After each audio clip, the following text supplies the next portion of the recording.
ये साप्ताहिक बाइबल का उपदेश Plainfield Christian science church independence से है, जो प्लेनफील्ड, न्यू जर्सी, अमेरिका में है।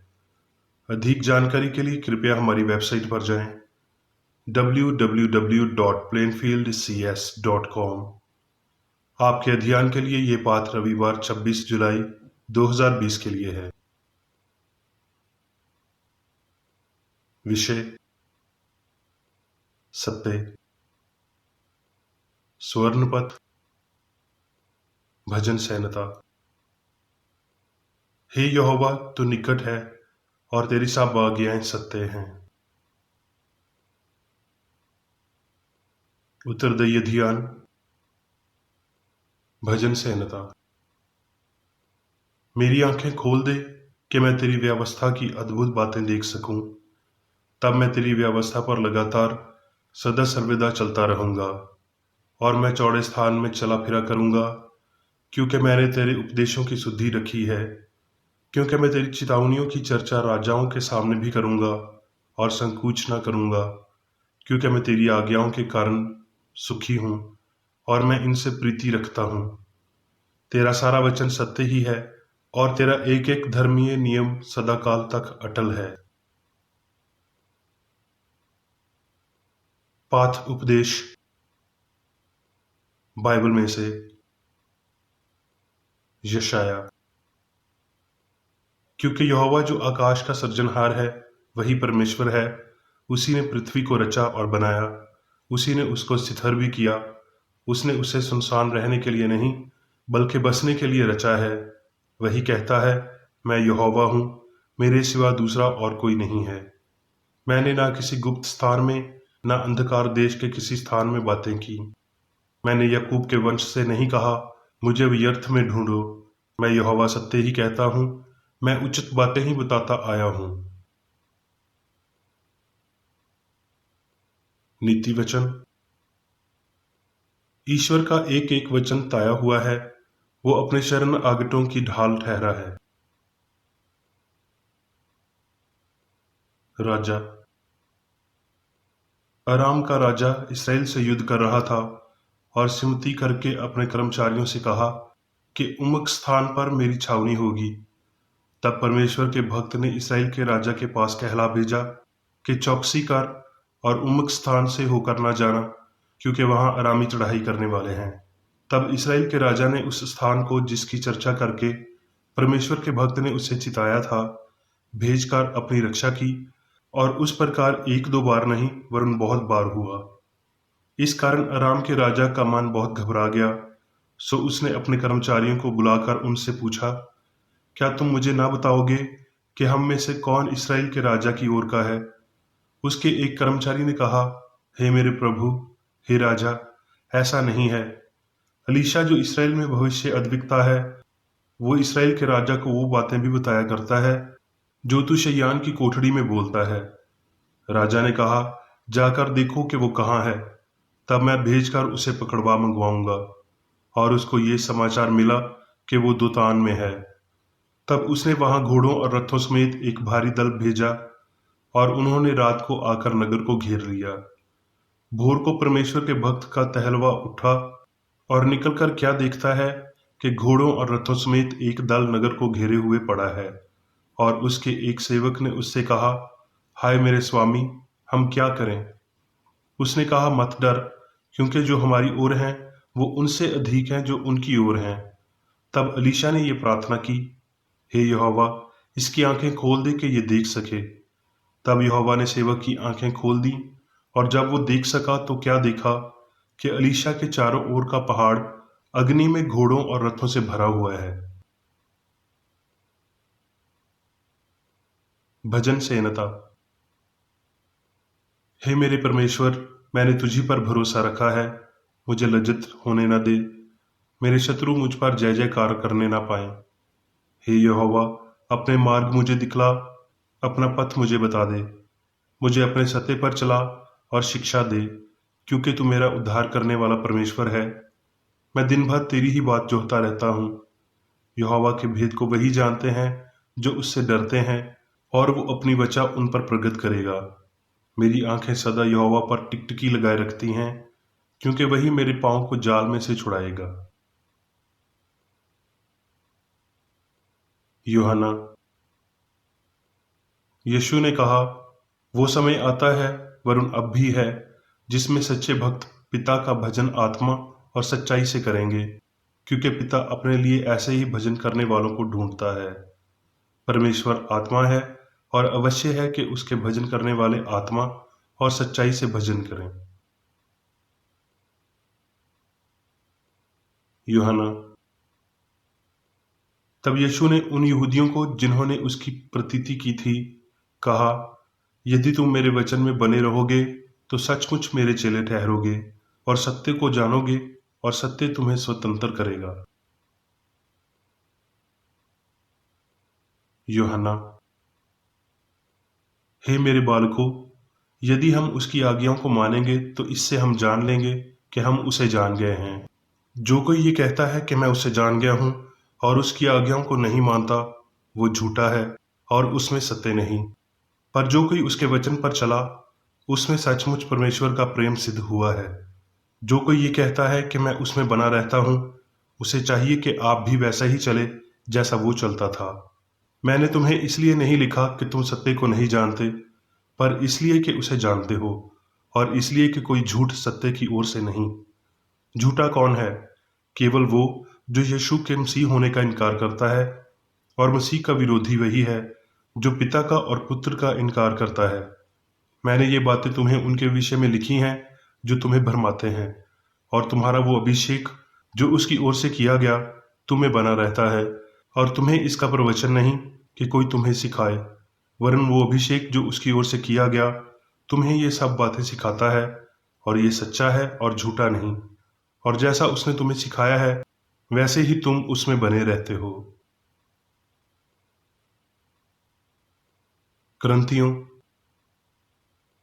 और हम जो उसके सहकर्मी जैसे हैं, ये भी समझते हैं कि परमेश्वर का अनुग्रह जो तुम पर हुआ वह व्यर्थ न रहने दो, परंतु हर बात से परमेश्वर के सेवकों की नियन अपने सब गुणों को प्रकट करते हैं, बड़े दायरों से, क्लेशों से, दृढ़ता से, संकटों से, कूड़े खाने से, कैद होने से, हुल्लड़ों से, परिश्रम से, जागते रहने से, उपवास करने से, पवित्रता से, ज्ञान से, धीरज से, कृपालुता से, पवित्र आत्मा से, सच्चे प्रेम से, सत्य के वचन से, परमेश्वर की सामर्थ्य से, धार्मिकता के हथियारों से जो दाएं बाएं हैं। भजन संहिता। क्योंकि यहोवा का वचन सीधा है और उसका सब काम सच्चाई से होता है। अब मैं बेरी बेकर एडी द्वारा क्रिश्चियन साइंस की किताब विज्ञान और स्वस्थ शास्त्रों की कुंजी के साथ के साहस संबंधी अंश पढ़ूंगा। विज्ञान और स्वस्थ। जब मनुष्य ईश्वर द्वारा शासित होता है, सभी चीजों को समझने वाला वर्तमान मन मनुष्य जानता है कि ईश्वर के साथ सभी चीजें संभव हैं। इस जीवित सत्य को समझने का एकमात्र मार्ग जो बीमार को उपचार देता है, ईश्वरीय मन के विज्ञान में पाया जाता है, जैसा कि ये यीशु मसीह ने सिखाया और प्रदर्शित किया। सत्य स्वतंत्रता के तत्वों को लाता है। इसके बैनर पर आत्मा से प्रेरित आदर्श वाक्य है कि गुलामी को समाप्त कर दिया गया है। भगवान की शक्ति कैद से उद्धार लाती है। कोई भी शक्ति दिव्य प्रेम का सामना नहीं कर सकती है। ये कौन सी शक्ति है जो स्वयं ईश्वर का विरोध करती है? ये किसके साथ आती है? वो कौन सी चीज है जो मनुष्य को पाप, बीमारी और मृत्यु के लिए लोहे की छड़ से बांध देती है? जो कुछ भी मनुष्य को गुलाम बनाता है वो ईश्वरी सरकार का विरोध करता है। सत्य ही मनुष्य को मुक्त बनाता है। अपने छात्रों को सत्य की सर्वशक्ति मान्यता सिखाएं, जो त्रुटि की नपुंसकता को दर्शाता है। एक अंश में भी परमात्मा की समझ से सारी शक्ति भय को नष्ट कर देती है और ये सच्चे मार्ग में पैर रखती है, वो मार्ग जो बिना हाथों के बने घर की ओर जाता है, आकाश में अनंत।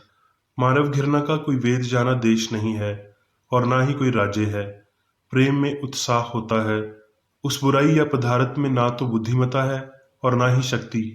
पूर्ण क्रिश्चियन विज्ञान का सिद्धांत है और ये महान सत्य है जो त्रुटि से सभी भेद को अलग करता है। मूल ग्रंथों से प्राचित होना और मानवीय मान्यताओं को छोड़ने की इच्छा पुरुषों के सबसे खराब जुनून द्वारा, उपदानुक्रम और उकसाने वाली मान्यताओं द्वारा स्थापित किया गया। वो क्रिश्चियन साइंस को समझने के लिए रास्ता खोलते हैं और बाइबल को जीवन का चार्ट बनाते हैं जहां सत्य के संरक्षण और उपचार धारणाओं को अंकित किया गया है। बाइबल घोषणा करती है, सब कुछ उसी के दिव्य वचन द्वारा उत्पन्न हुआ और जो कुछ उत्पन्न हुआ है उसमें से कोई भी वास्तु उसके बिना उत्पन्न ना हुई। यह दिव्य विज्ञान की शाश्वत सत्यता है। यदि पाप, बीमारी और मृत्यु को कुछ भी नहीं समझा जाता तो वो गायब हो जाते हैं। जैसे सूरज से पहले वाष्प पिघलते हैं, वैसे ही अच्छाई की वास्तविकता से पहले बुराई गायब हो जाएगी। एक को दूसरे को छुपाना चाहिए। कितना महत्वपूर्ण है फिर वास्तविकता के रूप में अच्छा चुनना। मनुष्य, ईश्वर, आत्मा और कुछ नहीं के लिए सहायक है। ईश्वर का होना अनंत स्वतंत्रता, सिद्धभाव और असीम आनंद है, और जहां कहीं प्रभु की आत्मा है वहां स्वतंत्रता है। भौतिक इंद्रियों द्वारा मन के विज्ञान के विभिन्न अंतर्विरोध अनदेखी सत्य को नहीं बदलते हैं जो हमेशा के लिए बरकरार रहता है। विज्ञान का संबंध मन से है, भौतिक से नहीं। यह निर्धारित सिद्धांत पर टिकी हुई है, ना कि झूठी सनसनी के फैसले पर। गणित में दो युगों का जोड़ हमेशा एक ही परिणाम लाना चाहिए, तो क्या यह तर्क के साथ है? यदि एक नपुंसकता के दोनों प्रमुख और मामूली प्रस्ताव सही हैं, तो निष्कर्ष यदि ठीक से खींचा गया है तो गलत नहीं हो सकता। इसलिए क्रिश्चियन साइंस में ना तो कोई मतभेद है और ना ही विरोधाभास, क्योंकि इसका तर्क इतना ही सामंजस्यपूर्ण है जितना कि सटीक रूप से बताए गए नपुंसकता के तर्क या अनगनत में एक उच्च गणना युग है। सत्य हमेशा सत्य होता है और आधार या निष्कर्ष में त्रुटि बर्दाश्त नहीं कर सकता। क्योंकि सत्य अनंत है, त्रुटि को कुछ भी नहीं के रूप में जानना चाहिए। क्योंकि सत्य अच्छाई में सर्वशक्तिमान है, त्रुटि सत्य के विपरीत कोई शक्ति नहीं है। सत्य ने कभी त्रुटि को आवश्यक नहीं बनाया और ना ही त्रुटि को समाप्त करने के लिए एक कानून बनाया। सत्य के आगे त्रुटि कायरता है। सत्य और त्रुटि दोनों नश्वरता की आशंका से पहले कहीं अधिक निकट आ गए हैं, और सत्य अभी भी स्पष्ट हो जाएगा क्योंकि त्रुटि स्वयं नष्ट हो गई है। विज्ञान केवल अविश्वसनीय अच्छे और बुरे तत्वों की व्याख्या कर सकता है जो अब प्रकट हो रहे हैं। इन बाद के दिनों की त्रुटि से बचने के लिए मनुष्यों को त्रुटि की शरण लेनी चाहिए। कुछ भी समझ के बिना अंधविश्वास की तुलना में क्रिश्चियन साइंस के लिए अधिक विरोधी नहीं है। इस तरह के विश्वास के लिए सत्य छिपाता है और त्रुटि का निर्माण करता है। मानव भावना अच्छी तरह से कला में अचंभित कर सकती है, जबकि एक वित्तीय भावना के लिए सिद्धभाव वास्तविक है और असत्य को दूर करता है। हम अच्छी तरह से पाप, बीमारी और मृत्यु पर चकित हो सकते हैं।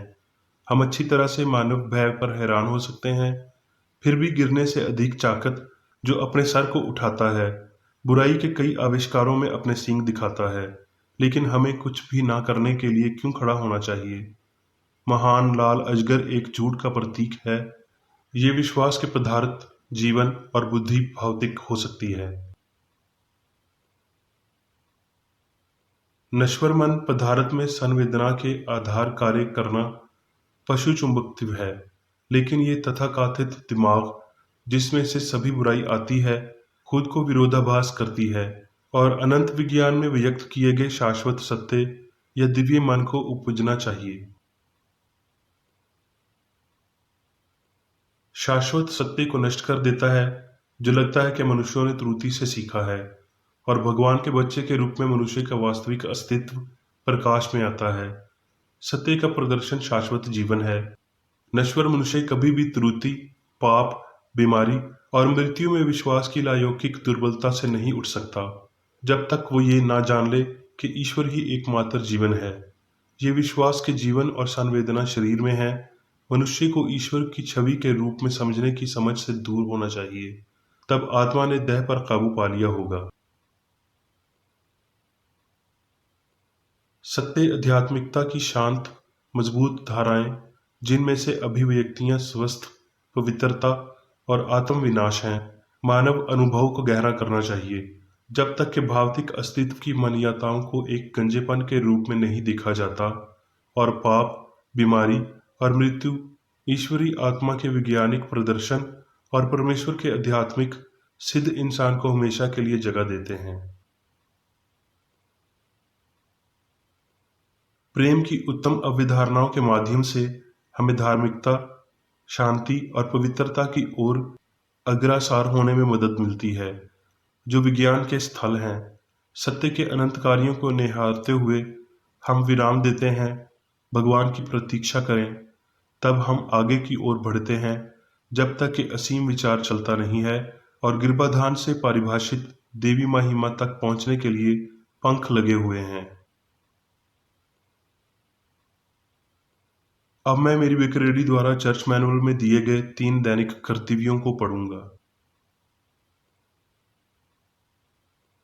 दैनिक प्रार्थना।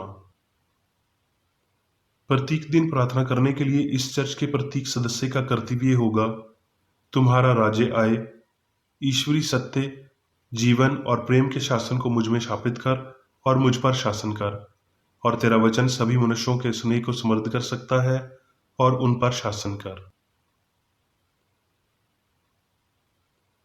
आदेशों और कर्तव्यों के लिए एक नियम। ना तो दुश्मनी और ना व्यक्तिगत लगाव मदर चर्च के सदस्यों के आदेशों और कर्तव्यों पर लागू करना चाहिए। विज्ञान में दिव्य प्रेम ही मनुष्य को नियंत्रित करता है और एक क्रिश्चियन विज्ञानी प्यार की मीठी सुविधाओं को दर्शाता है। प्यार में डांटने पर, सच्चा भाईचारा, परोपकार और क्षमा में इस चर्च के सदस्यों को प्रतिदिन ध्यान रखना चाहिए और सभी बुराई दूर करने, भविष्यवाणी, न्याय करने, निंदा करने, परामर्श देने, प्रभावित करने या गलत तरीके से प्रभावित होने से बचने के लिए प्रार्थना करनी चाहिए। कर्तव्य के प्रति सतर्कता। इस चर्च के प्रत्येक सदस्य का यह कर्तव्य होगा कि वो प्रतिदिन आक्रामक मानसिक सुझाव से बचाव करे और भूलकर भी ईश्वर, नेता और मानव जाति के प्रति अपने कर्तव्य की उपेक्षा नहीं करनी चाहिए। उनके कामों से उन्हें आंका जाएगा और वो उचित या निंदनीय होगा।